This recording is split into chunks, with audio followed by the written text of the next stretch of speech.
The bodhisattva Avalokiteshvara. If the scale of the suffering on this planet has ever blown your mind, if its ongoing hellish conditions have made your psyche all but explode at our species' craziness, then you will understand and appreciate the perspective, as well as the somewhat curious form, of thousand-armed Avalokiteshvara. You see him here in a very early and unusual planar shrine, where his 11 heads and 1,000 arms are surrounded by iterations of his visionary formula, a dharani. Made of silver and dating to the 13th century, it is a very early and powerful example of this sacred art form. The text where he makes his most dramatic appearance is the perhaps disappointingly entitled Array of Baskets, but that's where the disappointment ends.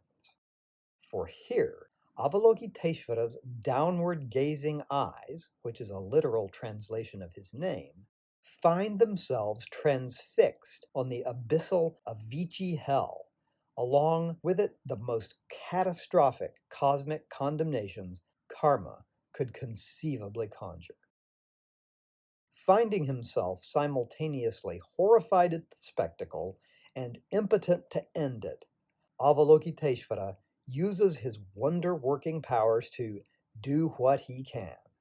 He converts the illusory fire pits he sees into lotus tanks, thus miraculously transforming hell into heaven. With his 11 blown minds, which you see stacked atop his ordinary one, he understands all of samsara and nirvana. And from his 1,000 miraculous arms, each bearing a visionary eye, he sees and saves innumerable sentient beings.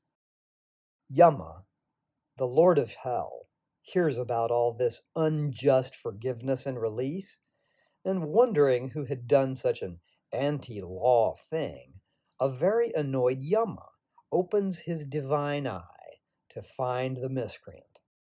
But instead of some trouble-making demon, Yama instead finds universally benevolent Avalokiteshvara looking down on him, even him, the Lord of Hell, with complete love and compassion. Overcome with awe at Avalokiteshvara's sacred presence and super positive vibe, Yama then places his head at the feet of Avalokiteshvara, praising him as 100,000 armed, 10 million 100,000 eyed, and 11-headed, a series of epithets comprising the ultimate source of the iconography expressed in this uniquely powerful work of sacred art.